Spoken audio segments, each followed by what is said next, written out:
The world is divided into four spheres, each sphere divided among continents and nations. Nations are divided by borders and interests. These interests divide the news. We examine the impact of these divisions on people and power. This is Imaginary Lines.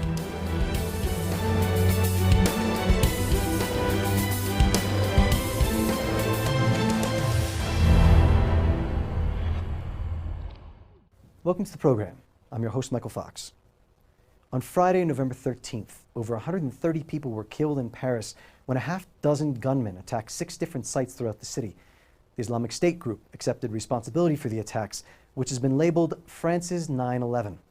The international community has expressed widespread solidarity with Paris and the victims, but an anti-Arab racist backlash has been widespread across the globe. Today we bring you a special program of Imaginary Lines on the Paris attacks, and we'll look at the past, the present, and the future. I'll also speak with Lara Kiswani of the US-based Arab Resource and Organizing Center about how this racist backlash has even made it to the United States and is affecting Arab communities there. But first, we look at the past. The recent horrific attacks in Paris shook the world, but also served to highlight how some tragedies seemingly count more than others. Headline after headline claimed that the death count amounted to the worst attack in France since World War II. The Daily Beast, Paris wakes up under siege after deadliest attack since World War II. And Yahoo News, 120 dead in Paris attacks, worse since World War II. While the events in Paris were indeed horrific, they weren't the worst violence in France since World War II. They weren't even the worst violence in Paris. On October 17, 1961, French police violently dispersed the rally in support of Algeria's independence movement, the FLN. Police opened fire with live ammunition on a peaceful crowd packed mostly with Algerian immigrant families, including children. As the rally collapsed, police chased fleeing Algerians through the streets, beating them to death with clubs. In the aftermath of the massacre, bodies were dumped into the Seine River. Around 11,000 survivors were rounded up and detained. In the subsequent days, many of the detainees were beaten and deprived of food. The French government long claimed just a handful of protesters died, but historians believe as many as 300 may have been killed. Unlike the latest massacre in Paris, little is known of the 1961 killings. Even in France, the details of the massacre were long swept under the carpet. When comparing reactions to the 1961 and 2015 massacres, it's hard to ignore a few basic facts. One tragedy was about the West being attacked. The other was about an assault on Arabs. One massacre stopped the world, while the other remains almost completely forgotten. After the November 13th attacks, French President François Hollande called out 1,500 troops to patrol the streets, closed the borders, initiated a 3-month state of emergency, and has declared France at war with the Islamic State group. France resumed airstrikes against Syria less than 48 hours later. Only minutes after the attacks, the racist backlash against Muslims was widespread on social media. In the following hours and days, news media such as CNN have even tried to hold entire Muslim communities in France responsible for the attacks. I'm yet to hear, the condemnation from the Muslim community on this. But the anti-Arab sentiment has carried its way across the planet. In Toronto, at least one Muslim woman was attacked when picking up her child from school, and a mosque in Florida has received hate calls threatening to bomb and kill everyone inside. It's going to come down to your Islamic Society of Pinellas County. Firebomb you, shoot whoever's there on site in the head. I don't care if they're 2 years old or 100. Meanwhile, the Islamic State group has announced that they're looking to attack Washington, and the governors of more than half of U.S. states have said they will not accept Syrian refugees, citing security concerns. Lara Kiswani is the executive director of the US-based Arab Resource and Organizing Center. Lara, thank you so much for joining me on Imaginary Lines. Thank you for having me. Lara, what does anti-Arab racism look like in the United States right now? Anti-Arab racism didn't start yesterday or 2 days ago or last week. It's definitely been inherent in the culture of the United States as always having some other to target.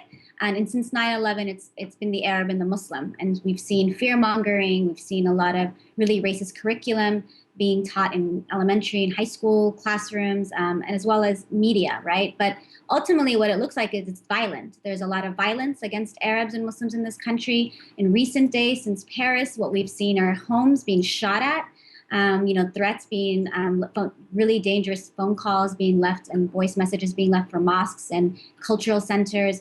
So there's this sentiment that's been quite rapid across the country where people feel they have the right to call and threaten any Arab or Muslim person without any repercussion. And it's interesting that this has kind of traveled all around the world, right? I mean, this happened in France, and what we're talking about is in the United States. Well, absolutely. And I think it's because of the direct relationship between the West and the others, right? So the United States has put a lot of attention on this. You've seen the colors of the French flag all over every city building. And while the lives of many Palestinian, Syrian, Lebanese that have been dying in recent weeks, months, years are not at all acknowledged or recognized. So there's definitely a devaluing of life. That's quite clear. But the United States media has been covering this pretty, rapidly as well. And I think that's also impacted the average everyday person and how they're responding to this and how they feel entitled to respond in a violent way, in a racist way, without, feeling like there will be some kind of, accountability mechanism for such a thing. Well, and that's exactly the point I want to move on to. How is the media playing into this anti-Muslim racism in their coverage in kind of the aftermath of these Paris attacks? Well, I mean, there's obviously an underlying assumption here that Arabs or Muslims are subhuman, right? The first and foremost is the fact that there are many Arabs and Muslims who died in the Paris attacks. And that's being left out of the equation. The other is the fact that there are other people that have been victims of ISIS violence, Syrian and Lebanese, in recent days. I mean, the same violence that Syrians are fleeing from now today is the same reason that they're not able to actually come in to the United States, where ISIS was actually armed by the United States. ISIS was supported by the United States.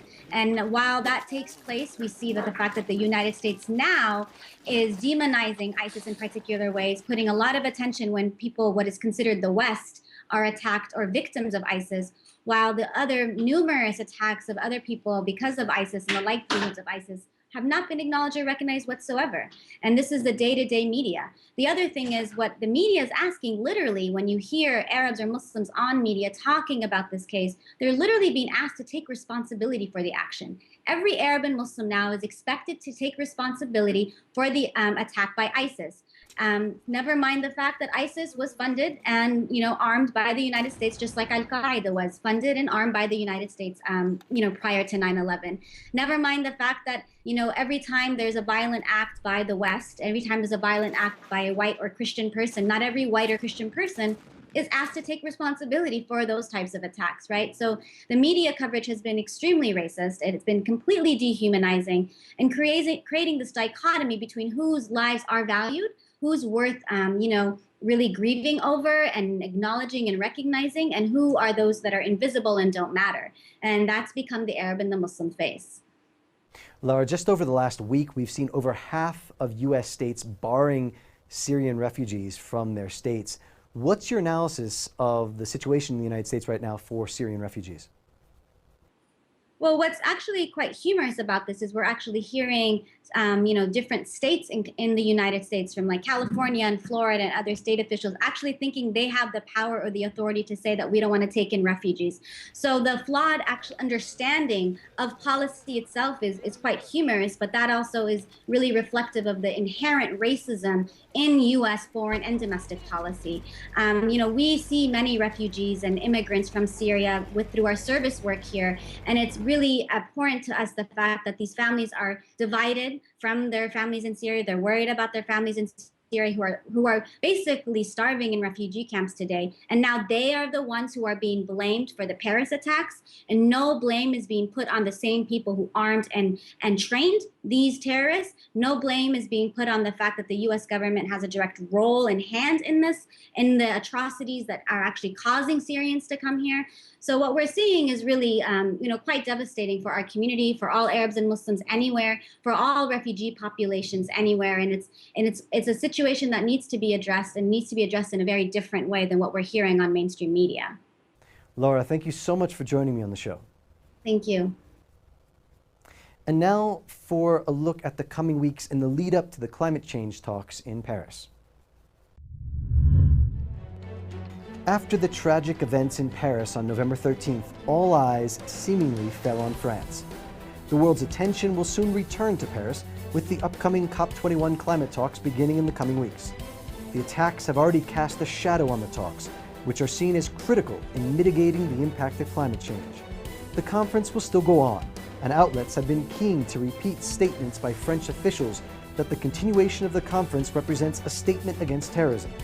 That said, French Prime Minister Manuel Valls announced shortly after the Paris attacks that the planned marches and concerts meant to accompany the formal talks have been canceled. Can a climate summit of only world leaders actually meet its goal of addressing climate change if it's deliberately excluding grassroots voices and discontent with current climate policies?